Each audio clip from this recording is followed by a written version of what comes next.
तो आज की वीडियो में बात करने वाले हैं कि अगर आप कोई नौकरी कर रहे हैं, आपकी भी सैलरी भी 20,000, 30,000, 40,000 है, तो आप 1 करोड़ रुपए तक कैसे पहुँच सकते हैं? हमें देखने में लगता है, अगर हमसे कोई बोले कि आप 1 करोड़ रुपए तक पहुँच सकते हैं, तो हमें लगेगा यार क्या मज़ाक कर रहे हो? 1 करोड़ रुपए हमारे बस की बात नहीं है, वो तो अमीरों की मतलब चीज़ें हैं, हम कैसे पहुँच सकते हैं? बट सच बात ये है कि आप भी पहुँच सकते हैं, छोटी-सी सैलरी में पहुँच सकते हैं। उसके बारे में बात करेंगे आज कि आप कैसे पहुँच सकते हैं। सिंपल सा तरीका है, आप अपनी जॉब करेंगे, आप पैसे बचाएँगे, ठीक है? आप अपना इन्वेस्ट करेंगे और उससे आप पहुँचेंगे। आपको कोई एक्स्ट्रा दिमाग नहीं लगाना है, कुछ नहीं करना है। तो वो कैसे पहुँचेंगे? वो पहुँचेंगे आप म्यूचुअल फंड या एसआईपी के थ्रू। अब देखो बहुत से लोग क्या करते हैं गलतियाँ कि एसआईपी स्टार्ट करते हैं 5,000 10,000 की, साल 2 साल करते हैं फिर तोड़ देते हैं। पता चले उन्हें बाइक लेनी है, कुछ लेना है तो वो तोड़ देते हैं। हमें यही गलती नहीं करनी है, हमें जो एसआईपी करनी है वो हमें एक ऐसे मान के चलना है कि हमें इतने साल तक करनी है, उसके बाद ही हम इसका कुछ करेंगे। और बिलीव मी, अगर आप एक बार उस अमाउंट तक पहुँच गए, मतलब 1 करोड़ या 50 लाख रुपए तक, तो फिर आप फिर एसआईपी तोड़ेंगे नहीं, आप एसआईपी को कंटिन्यू रखेंगे और आप और आगे बढ़ पाएँगे, ठीक है? तो एक सिंपल सी बात करते हैं, देखो अगर आप 10,000 रुपए की एसआईपी कर रहे हैं पर मंथ, ठीक है? तो आपके पास लगभग 10 साल में 20 से 25 लाख रुपए हो जाएँगे, ठीक है? कुछ 23 लाख रुपए के आस-पास हो जाएँगे, अगर आपको 12 से 13% ही रिटर्न मिलता है तब, ठीक है? तो लगभग 25 लाख के आस-पास हो जाएँगे। उसके बाद आप अगर वो चीज़ 15 साल तक कंटिन्यू रखते हैं, 10,000 की ही एसआईपी, और देखो आज के टाइम पे आपको लग रहा होगा कि 10,000 बचाना मुश्किल है। बट आप सोचिए 10 साल बाद 10,000 की कीमत 5,000 के बराबर रह जाएगी, मतलब आपकी इनकम और ज़्यादा बढ़ने वाली है। तो आप एसआईपी और भी बढ़ा सकते हैं, बट लेकिन मैं कांस्टेंट लेके चल रहा हूँ ताकि आपकी कैलकुलेशन आसान रहे। तो आप सोचिए कि आपके 10 साल में 10,000 की एसआईपी करके आपके पास 25 लाख रुपए हो गए।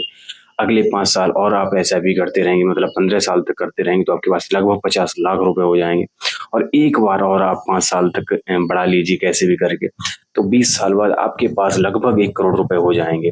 जबकि मैं रिटर्न एकदम मिनिमम लेके चलता हूँ कि आपको 12 से 13% ही रिटर्न मिलेगा, तो भी आपके पास 1 करोड़ रुपए हो जाएँगे। आप सोचिए अगर आप 20 साल की उम्र से या 25 साल की उम्र से कमाना स्टार्ट करते हैं, तो आप 40 या 45 साल की उम्र तक जाके आप नौकरी छोड़ सकते हैं। आप कुछ अपना कर सकते हैं स्टार्ट, आपको जो पसंद है आप वो कर सकते हैं बचे हुए समय में। आपको आपको आपके मैं आपको बुढ़ापे की टेंशन नहीं रहेगी कि मेरा बुढ़ापा कैसे बीतेगा, मैं क्या करूँ, कैसे करूँ? तो ये सिंपल सा एक कैलकुलेशन है, सिंपल सा एक लॉजिक है, बट यहाँ समस्याएँ यही होती हैं कि लोग एसआईपी स्टार्ट करते हैं बट कंटिन्यू रख पाते हैं।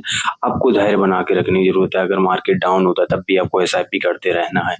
अगर अगर कोई समस्या आती है, जैसे अभी बाहर की सिचुएशन चली कि भाई वॉर हो रही है यहाँ-वहाँ पे, क्रूड ऑयल के प्राइसेस बढ़ रहे हैं, बट आपको उससे ज़्यादा फ़र्क नहीं पड़ना चाहिए। आप अपनी एसआईपी करते रहो, अपना इन्वेस्ट करते रहो।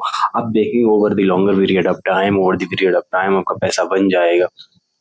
और यहाँ पे एक चीज़ जो हमने कांस्टेंट ही रखी है वो है 10,000 की एसआईपी। आप सोचिए कि अगर आप आज 30,000 रुपए कमा रहे हैं और आप 10,000 बचा पा रहे हैं, तो 10,000 की एसआईपी करेंगे। 5 साल बाद मान के चलो आपकी सैलरी लगभग 50,000 रुपए हो जाएगी, तो आप 20,000 रुपए तक बचाने लगेंगे। तो आप फिर 10 की जगह 15 या 20,000 की एसआईपी करेंगे। अगले 5 साल मतलब 10 साल बाद आपकी सैलरी 60-70,000 रुपए हो जाएगी, तो आप 30,000 तक की एसआईपी कर सकते हैं।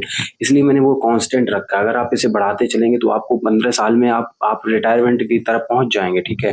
अगर मैं कैलकुलेशन करके आपको बताऊँ, जो कि मतलब मुझे नहीं लगता कि इतना ज़्यादा ज़रूरी है, लेकिन कैलकुलेशन अगर मैं करूँ, मैंने की नहीं है, तो आप 15 साल में भी 1 करोड़ तक पहुँच सकते हैं, अगर आपकी जो इनकम बढ़ रही है उसे आप एसआईपी में भी अगर बढ़ाते रहें तो।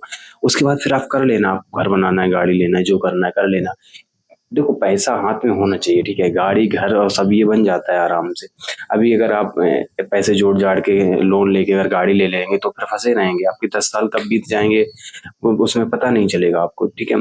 तो ये डिसाइड आपको करना है कि आपको अभी की खुशी चाहिए या फिर बाद के लिए खुशी चाहिए, ठीक है?